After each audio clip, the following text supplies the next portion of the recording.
आज हमारे पास श्रीमद् भगवत गीता पर एक श्रोता के कुछ बहुत ही दिलचस्प नोट्स हैं और उनका ध्यान वो विशेष रूप से 7वें अध्याय पर है।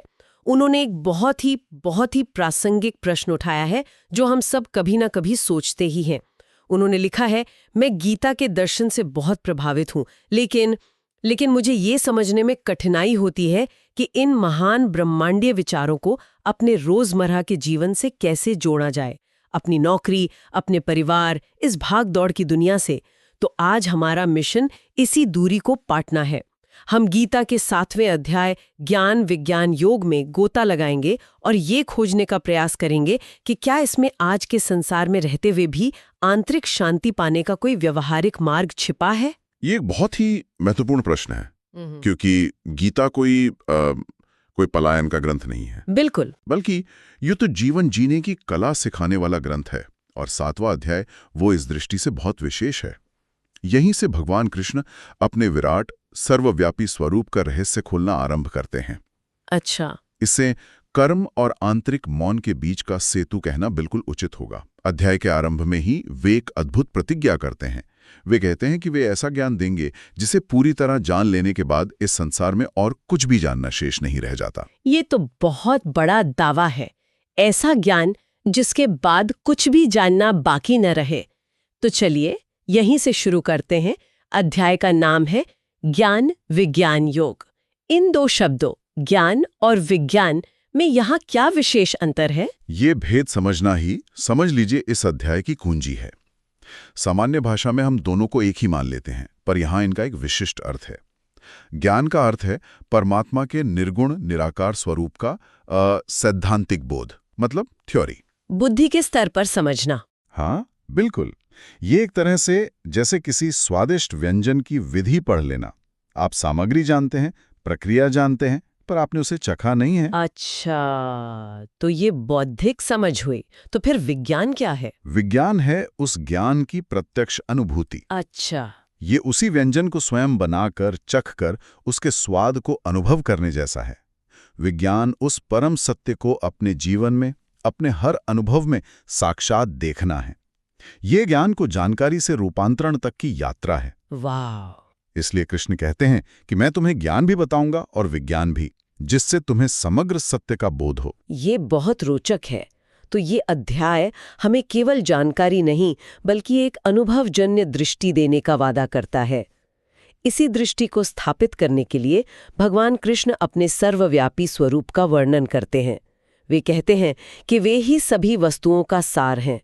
इसमें एक बहुत प्रसिद्ध श्लोक आता है, मयि सर्वमिदं प्रोतम सूत्रे मणिगणा एव। हाँ, और ये उपमा अद्भुत है। जिस प्रकार धागे में मणियां पिरोई होती हैं, उसी प्रकार ये संपूर्ण जगत मुझमें गुथा हुआ है। सोचिए, हम सब अलग अलग रंग, रूप, आकार की मणियों की तरह दिखते हैं। कोई मनुष्य, कोई पशु, कोई वृक्ष, कोई तारा। हमें ये भिन्नता ही दिखाई देती है। बिल्कुल, पर कृष्ण कह रहे हैं कि इन सभी को एक साथ धारण करने वाला एक अदृश्य धागा है, और वो धागा मैं हूं। आज के समय में इसकी कोई उपमा दें तो शायद ये कुछ ऐसा है जैसे इंटरनेट। हमें अलग अलग वेबसाइट, एप्स, वीडियो दिखाई देते हैं, सब एक दूसरे से बिल्कुल भिन्न, लेकिन उन सब के पीछे एक ही चीज है, बिजली और कोड, जो उन सबको शक्ति दे रही है। बिल्कुल सही उपमा है। वे इसे और भी सुंदर उदाहरणों से स्पष्ट करते हैं। वे कहते हैं, हे अर्जुन, मैं जल में रस हूं, चंद्रमा और सूर्य में प्रकाश हूं। संपूर्ण वेदों में प्रणव ओम हूं, आकाश में शब्द और पुरुषों में पुरुषार्थ हूं। हाँ, इसका गहरा अर्थ यह है कि किसी भी वस्तु का जो मौलिक गुण है, जो उसका सार है, जिससे वो वस्तु वो बनती है, जैसे जल का सार है उसकी तरलता, सूर्य का सार है उसका प्रकाश, पुरुष का सार है उसका पुरुषार्थ। हाँ, वो सार तत्व मैं ही हूं। वाह! इसका अर्थ तो ये हुआ कि सृष्टि में कुछ भी उनसे अलग नहीं है। ये दृष्टि तो संसार को देखने का पूरा दृष्टिकोण ही बदल देती है। अगर हर व्यक्ति में, हर वस्तु में, यहाँ तक कि जिन चीजों को हम पसंद नहीं करते, उनमें भी वही एक तत्व है, तो फिर राग और द्वेष के लिए जगह कहाँ बचती है? आपने बिल्कुल सही नब्ज पकड़ी है। यही अनासक्ति की ओर पहला और सबसे महत्वपूर्ण पग है। आसक्ति हमें वस्तुओं के बाहरी रूप से होती है ना?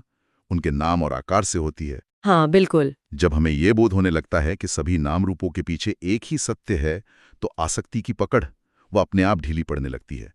आप बाहरी रूप का सम्मान करते हैं, उसका उपयोग करते हैं, पर उससे चिपकते नहीं हैं। तो क्या यही वो स्थिति है जिसे हम अक्सर सुनते हैं, संसार में रहते हुए भी उससे अछूता रहना? जैसे कमल का पत्ता पानी में रहता है पर पानी उस पर ठहरता नहीं। यथार्थ बिल्कुल वही। श्रोता का जो प्रश्न था कि इस भागदौड़ वाली दुनिया में शांति कैसे मिले, शायद उसका उत्तर यहीं से मिलना शुरू होता है। ये अध्याय कर्म छोड़ने को नहीं कह रहा। बिल्कुल नहीं। ये अध्याय कर्म छोड़कर जंगल जाने को नहीं कहता। ये कहता है कि तुम अपना कर्म करो, अपना पुरुषार्थ दिखाओ, पर ये जानते हुए करो कि तुम और तुम्हारा कर्म दोनों उसी एक परम तत्व की अभिव्यक्ति हो। अच्छा। जब ये ज्ञान हृदय में स्थित हो जाता है तो सफलता और असफलता, सुख और दुख में एक संभाव, एक समता की स्थिति बनी रहती है। क्योंकि आप जानते हैं कि ये सब उसी एक धागे पर अलग अलग मणियों का खेल है। यही सच्ची शांति है। तब कर्म बंधन नहीं बल्कि एक लीला, एक उत्सव बन जाता है। लेकिन एक मिनट रुकिए, यदि ये इतना सीधा और सरल है तो हम सब इसे हर क्षण अनुभव क्यों नहीं कर पाते? कोई ना कोई बाधा तो अवश्य होगी जो हमें इस सत्य को देखने से रोकती है।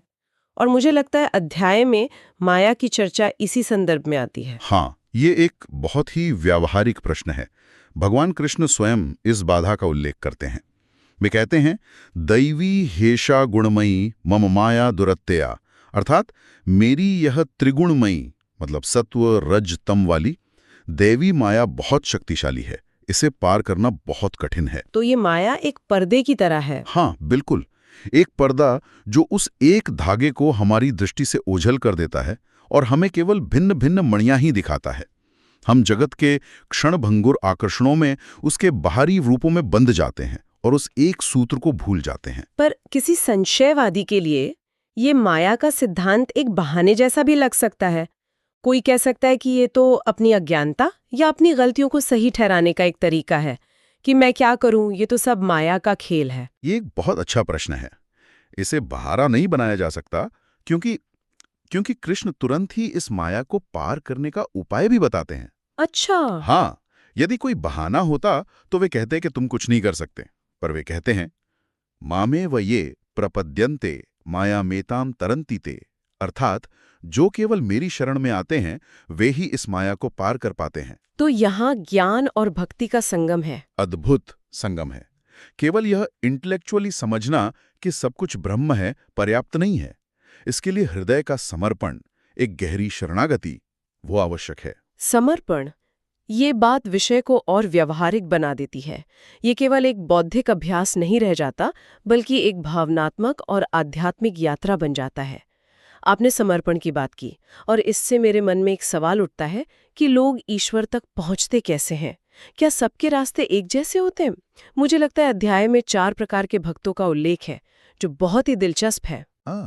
भगवान कहते हैं कि 4 प्रकार के पुण्य कर्म करने वाले लोग मुझे भजते हैं: आर्त, जिज्ञासु, अर्थार्थी और ज्ञानी। ये मानव मनोविज्ञान का एक अद्भुत विश्लेषण है।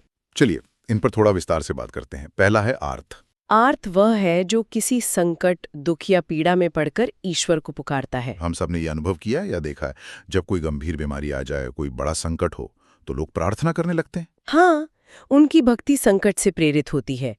दूसरा है जिज्ञासु। ये कौन है? जिज्ञासु वह है जिसके मन में गहरी जिज्ञासा है। वो जानना चाहता है, मैं कौन हूं, ये सृष्टि क्या है, इसके पीछे का सत्य क्या है। तो वो ज्ञान की खोज में ईश्वर की ओर आता है। हाँ, उसकी भक्ति बौद्धिक और दार्शनिक होती है। और तीसरा अर्थार्थी, ये तो नाम से ही स्पष्ट है। बिल्कुल, अर्थार्थी वह है जो सांसारिक पदार्थों, धन, वैभव, सफलता की कामना से ईश्वर की उपासना करता है। आज के समय में शायद भक्तों का सबसे बड़ा वर्ग यही है। हो सकता है। उनकी भक्ति एक तरह का क्या कहते हैं, लेन देन होती है। और फिर आते हैं चौथे, ज्ञानी। भगवान इन सब के बारे में क्या कहते हैं? क्या वे किसी को कम या ज्यादा आंकते हैं? यहीं पर भगवान की उदारता दिखती है। वे कहते हैं, उदाराहा सर्व एवेते, ये सभी उदार हैं, सभी अच्छे हैं, क्योंकि किसी न किसी कारण से वे मेरी ओर मुड़े तो हैं। अच्छा। परंतु वे आगे कहते हैं, ज्ञानी त्वात्म एव मे मतम, अर्थात इन सब में ज्ञानी तो मेरी आत्मा ही है, ऐसा मेरा मत है। ज्ञानी उन्हें सबसे प्रिय है। ज्ञानी सबसे प्रिय क्यों है? जबकि बाकी 3 भी तो उन्हीं की ओर आ रहे हैं। इसका कारण बहुत गहरा है। पहले 3 आर्त, जिज्ञासु और अर्थार्थी किसी न किसी अभाव की पूर्ति के लिए ईश्वर के पास आते हैं। मतलब कुछ मांगने के लिए। हाँ, उनकी भक्ति कुछ पाने के लिए है, जबकि ज्ञानी वो किसी कामना से नहीं बल्कि स्वरूप के ज्ञान और शुद्ध प्रेम के कारण उनसे जुड़ा है। वो कुछ मांगने नहीं आता, वो ये जान चुका है कि वो और परमात्मा अलग हैं ही नहीं। तो उसका संबंध लेन देन का नहीं बल्कि प्रेम और एकत्व का है। बिल्कुल, उसकी भक्ति कोई लेन देन नहीं बल्कि अपने ही पूर्ण स्वरूप में स्थित होने का आनंद है। वाह, ये तो भक्ति की पूरी परिभाषा ही बदल देता है। तो हमारे श्रोता के प्रश्न पर वापस आते हैं। इस पूरी चर्चा का सार क्या है? एक व्यक्ति जो अपनी रोजमर्रा की जिंदगी में व्यस्त है, वह इस ज्ञान को कैसे अपनाए? सार ये है कि ये अध्याय हमें एक दृष्टि, एक चश्मा प्रदान करता है। ये हमें संसार को एक नए नजरिए से देखने की क्षमता देता है। आप वही काम करेंगे, उसी दफ्तर में जाएंगे, उन्हीं लोगों से मिलेंगे, पर आपका आंतरिक अनुभव बदल जाएगा। अच्छा।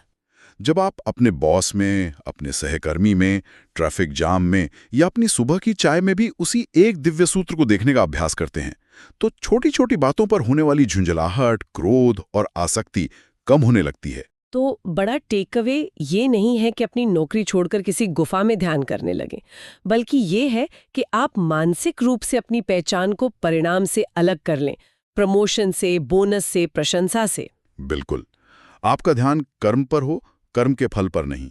ये ज्ञान आपको कर्म से अकर्मण्य नहीं बनाता, बल्कि आपको कुशल कर्मयोगी बनाता है।